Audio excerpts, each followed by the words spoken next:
We are interrupting our regular scheduled programming to bring you this update on Harry Potter and the state of your cervix.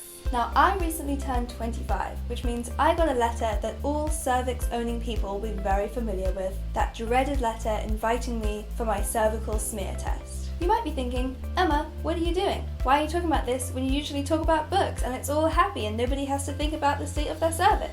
But you know what? It is a very important topic. And I'm going to make it relevant in a very contrived way by claiming that Harry Potter wants you to get your cervical smear test. I can't tell if I'm in focus or not right now because my screen isn't working, so apologies if I'm very blurry. We are very fortunate to be living in a country where we can get our cervical screening for free. Being able to take good care of your body is a privilege that I realised I should not have been avoiding. And it was in fact Harry Potter that made me realise that. What on earth does Harry Potter have to do with your vagina? Well, there are multiple answers to that question, but specifically I was thinking about Book 1, where Uncle Vernon does everything in his power to avoid the Hogwarts letters. And I realised that I was behaving exactly like Uncle Vernon. The letters inviting me for my screening were coming in thick and fast, and I did not open a single one of them. The second I saw it came from the NHS, it would just go straight in the bin. I did not want to be reminded that someone was going to have to stick a speculum up my cervix. No thank you. Uncle Vernon's joyous cry of no post on Sunday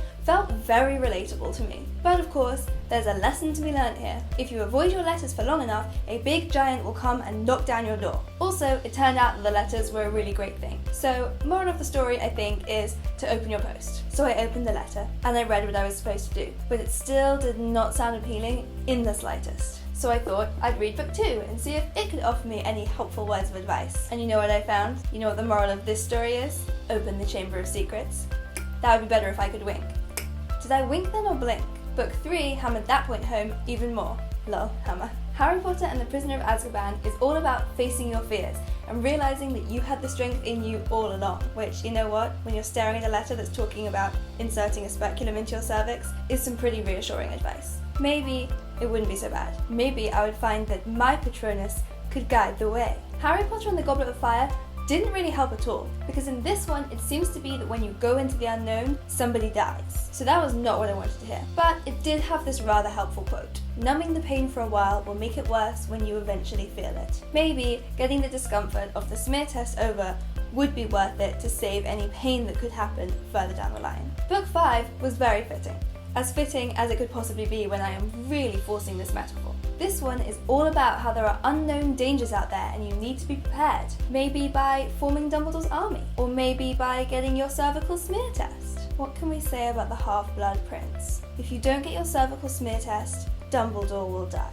And finally that brings us to Harry Potter and the Deathly Hallows, which is the story of how you can journey far and wide to find what you're looking for, but ultimately you have to come back home, to Hogwarts, which in this case is a metaphor for your vagina.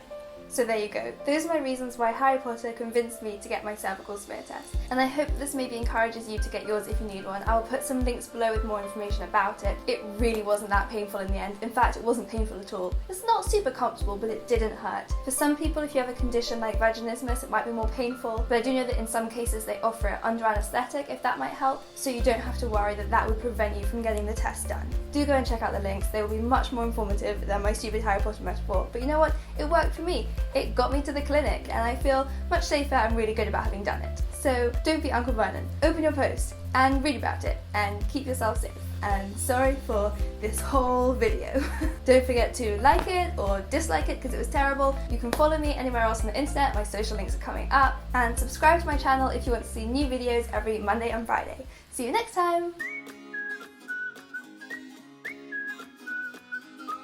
Today I'm going to be doing my first ever monthly wrap-up and I'm going to tell you everything that I read in the whole month of August, which was pretty bloody impressive this month if you ask me.